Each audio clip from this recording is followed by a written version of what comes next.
Morning YouTube, my name's Andy. Welcome to the new channel. Today we're going to be doing a video of how we do a bespoke bike build for one of our customers. Let's do it. 3 points. First thing we're going to do is insert the forks into the frame, and of course for that we'll need a headset. And the reason we start with the forks is put the forks in, get the stack height for about what the customer wants, put the front wheel in. We can then turn the frame around and put it in the stand the other way around, and then work on the rest of the bike and fully install everything we need to with it around the other way in the stand.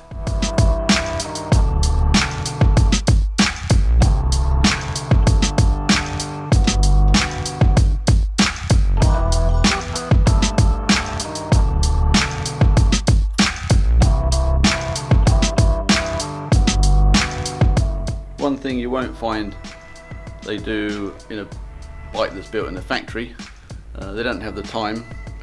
It's always worth putting a little bit of grease around the bottom of here. It just helps seal the fork from the elements. I won't guarantee it will keep all the water out, but it all helps. And it also helps corrosion. The amount of times we've had to repair bearings in a frame, we found that the steel of the headset bearing race has cold welded itself to the aluminium of the frame. Which is always fun. Right, we're ready to put the forks in the frame now, and we're going to run a time lapse, and if there's anything really important that we think you ought to know or see a video of, and we'll stop and video that bit. But here we go, there the forks in. Now what we have to do is work out how many spaces. That's 30, we'll probably do with another one. I think 60 mil. 60 mil is about as much as you can really put on safely. I wouldn't recommend any more. You can do it, but it's not advisable. Multi-tool, wicked multi-tool these, $6.99, and get them in store. I use one every day in the workshop. This is where I really should be a bit taller. It'd be a lot easier if I was taller. There the forks in, space is in, so now we have to measure the excess so that we can take the forks out of the frame again and cut it off. So 30 mil. Measure twice, cut once, 30 mil.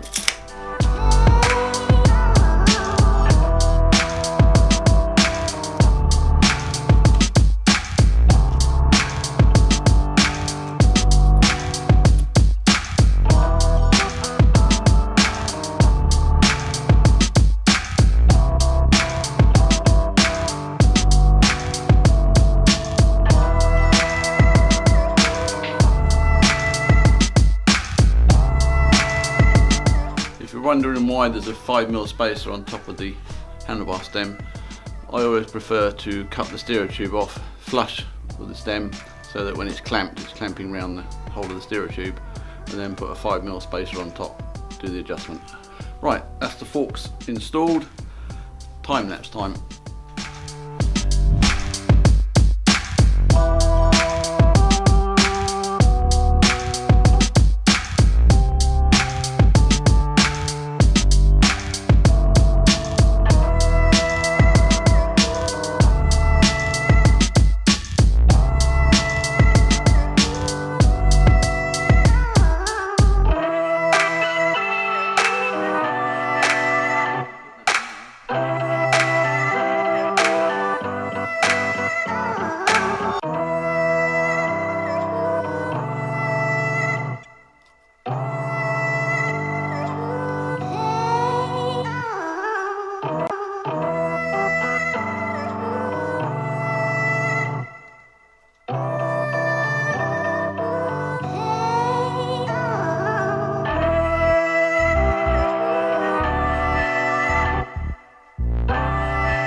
Just been, as the brake system was totally new and in separate parts, We had to put it all together, cut the hose to length, and also it needed to be bled. Well, actually, it needed fluid inside it, and then the system to be bled so that so the brake actually works.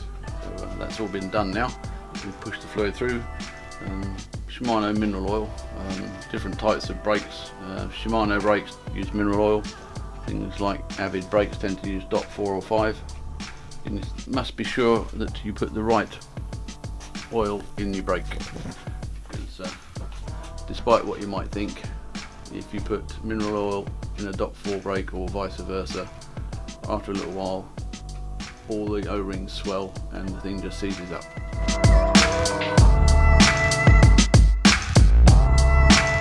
So you might be wondering why I've got an old set of forks and handlebars clamped in the vise, and I'm doing it here.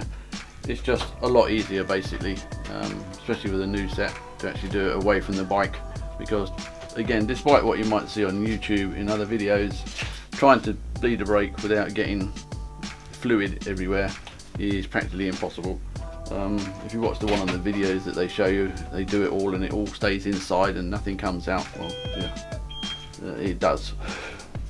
The caliper's going to have brake fluid on it, no matter how hard you try. Best way of neutralising that is a cup of coffee actually. Well, anyway, that's what the Costa Cup's for. Just water, just dip the caliper in the water. Shake it all off. And then dry it off. But that's probably the best way of neutralising any brake fluid, so that when you put it on the bike, it doesn't get on the disc.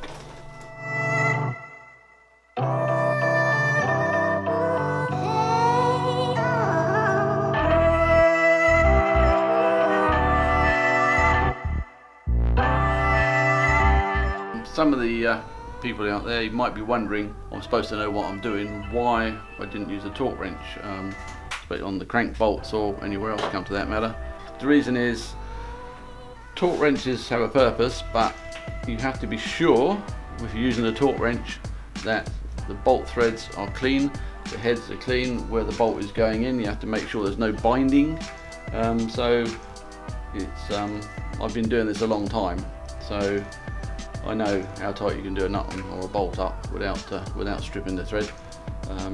If I would put a torque wrench on these now, there's a chance that it would work straight away or whatever, but it's not really a necessity. It's one of those things where something else for them to make you want to buy when you don't really need it. Common sense. That's what you need, a bit of common sense.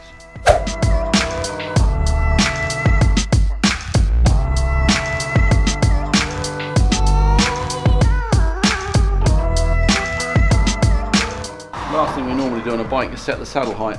Fortunately for us, with this customer, we know exactly what saddle height he has because we measured his old bike. But generally, what you would do is put the customer on the bike, get them to sit on the bike, put their heel on the pedal with the pedal at the furthest point away, and their leg would want to be just slightly bent. Not locked straight out, but just slightly bent. And that gives you a good pedaling position.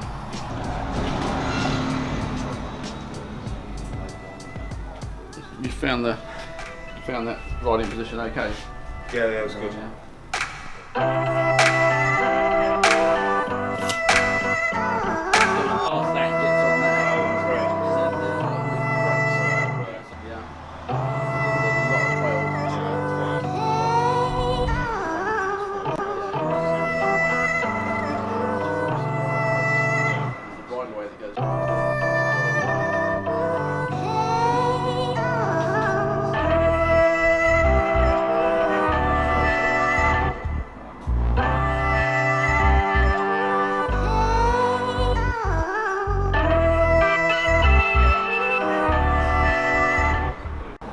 That's it, the end of the video. The customer's picked his bike up. He's very, very happy. You see by the look on his face. Make sure that if you enjoyed the video to drop a like, and also it'd be a good idea to subscribe to the channel so that you don't miss any future uploads, and there will be one or two, and some of them could be quite interesting.